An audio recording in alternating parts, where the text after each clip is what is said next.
ओम नमः शिवाय।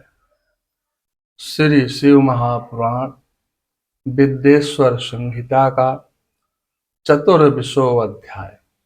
24वें अध्याय में भस्म महात्म का निरूपण। द्विविधं भस्मं संप्रोक्तं सर्वमंगलं परम तत्प्रकारहं वक्षे सावधानतया शृणु। सूत जी कहते हैं, हे महर्षियों, भस्म संपूर्ण मंगलों को देने वाला तथा उत्तम है। उसके दो भेद बतलाए गए हैं। मैं उन दोनों भेदों का वर्णन करता हूं, आप सब ध्यान पूर्वक सुने। एकं गेयं महाभाष्मं द्वितीयं स्वल्पसंज्ञकम् महाभाष्मम् इति प्रोक्तम् भस्मं नानाविधं परम्। एक को महाभस्म इस प्रकार से सबको जानना चाहिए, और दूसरे को स्वल्प भस्म। महाभस्म भी अनेक भेद हैं, महाभस्म के भी अनेक भेद हैं। वह 3 प्रकार का कहा गया है: श्रौत, स्मार्त और लौकिक। स्वल्प भस्म भी बहुत भेदों का वर्णन किया गया है। श्रुत और स्मार्त भस्म को केवल द्विजों के लिए ही उपयोग में आने योग्य कहा गया है। तीसरा जो लौकिक भस्म है, वह अन्य लोगों के भी उपयोग में आ सकता है। धारणं मंत्रा प्रोक्तं द्विजनां मुनिपुंगवे केवलं धारणं गेयमन्येषां मंत्रवर्जितम्। श्रेष्ठ महर्षियों ने यह बताया कि द्विजों को वैदिक मंत्र के उच्चारण पूर्वक भस्म धारण करना चाहिए। दूसरों लोगों के लिए बिना मंत्र के ही धारण करने का विधान है। जले हुए गोबर से उत्पन्न होने वाला भस्म अग्नेय भस्म कहलाता है। सूत जी कहते हैं, हे महामुनि, वह भी त्रिपुंड का द्रव्य है, ऐसा कहा गया है। अग्निहोत्र से उत्पन्न हुए भस्म भी मनीषी पुरुषों को संग्रह करना चाहिए। अन्य यज्ञ से प्रकट हुआ भस्म भी त्रिपुंड धारण के काम में आ सकता है। जाबालोपनिषद में आए हुए अग्नि इत्यादि 7 मंत्रों द्वारा जल मिश्रित भस्म से धूलन अर्थात विभिन्न अंगों के मर्दन का लेपन करना चाहिए। महर्षि जाबाली ने सभी वर्णों और आश्रमों के लिए मंत्र के भी आदर पूर्वक भस्म से त्रिपुंड लगाने की आवश्यकता बतलाई है। समस्त अंगों में सजल भस्म को मलना, विभिन्न अंगों में तिरछा त्रिपुंड लगाना, इन कार्यों को मोक्षार्थी पुरुष प्रसाद से भी न छोड़े, ऐसा श्रुति का आदेश है। शवेन विश्वाम चैव धृतं तीर्यकं त्रिपुंडकम् उमादेव्यं चालक्ष्म्या चायस्तुतमनेश्च नित्यस्यः। भगवान शिव और विष्णु ने भी तिर्यक त्रिपुंड धारण किया है।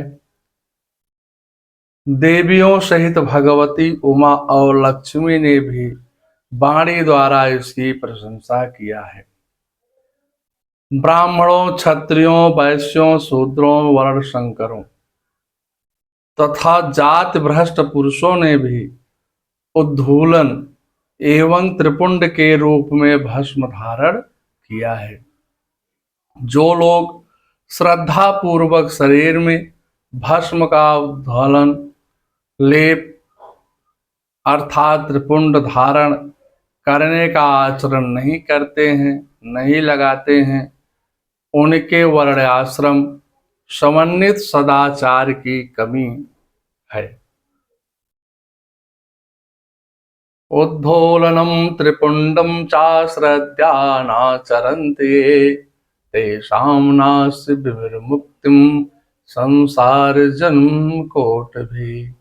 जिनके द्वारा श्रद्धा पूर्वक शरीर में भस्मलेप और त्रिपुंड धारण का आचरण नहीं किया जाता है, उनकी विमुक्ति करोड़ों जन्मों में भी संसार में भी संभव नहीं है।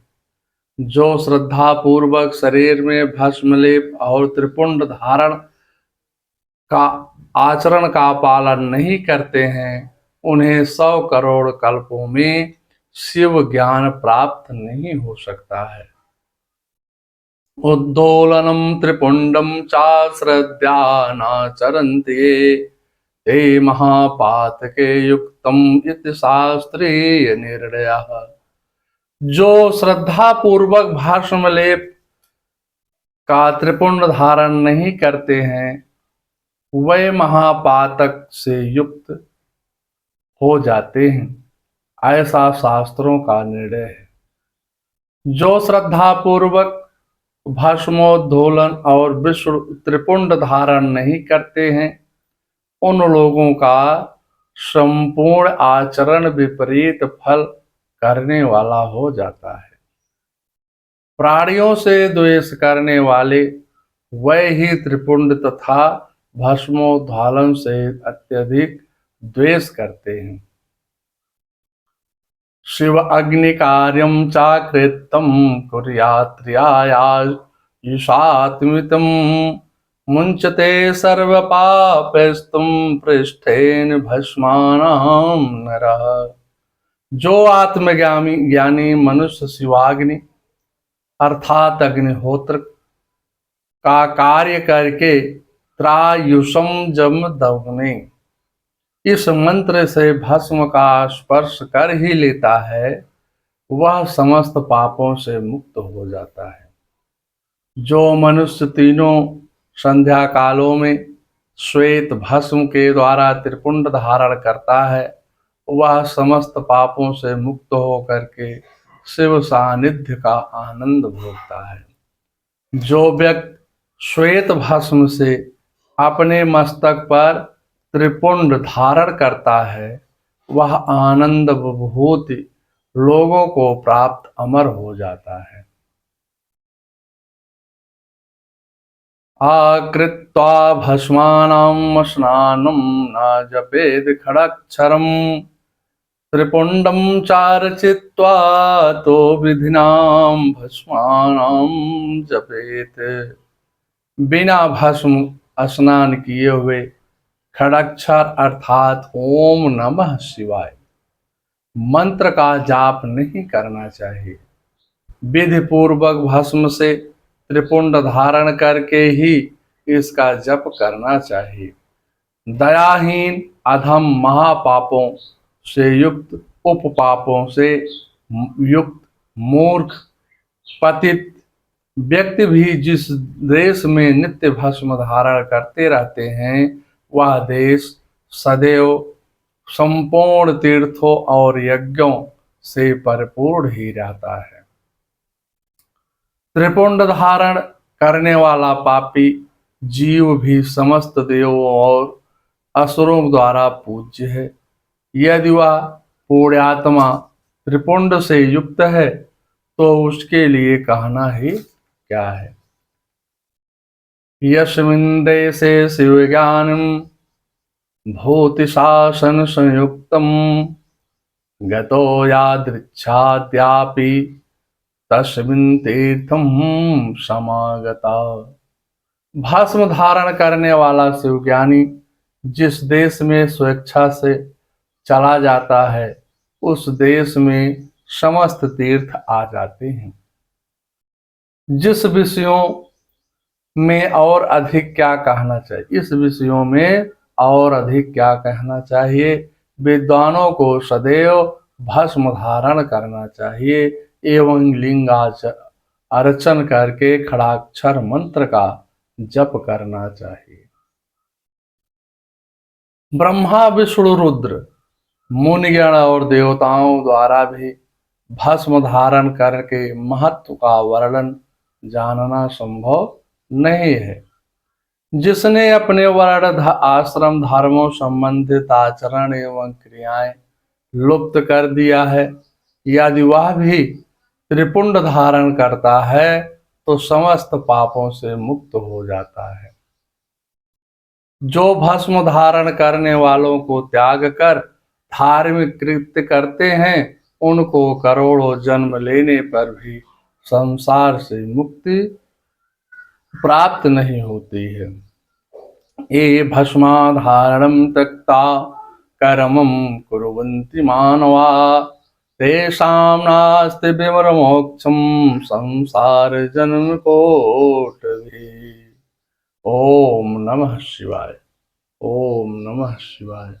ओम नमः शिवाय।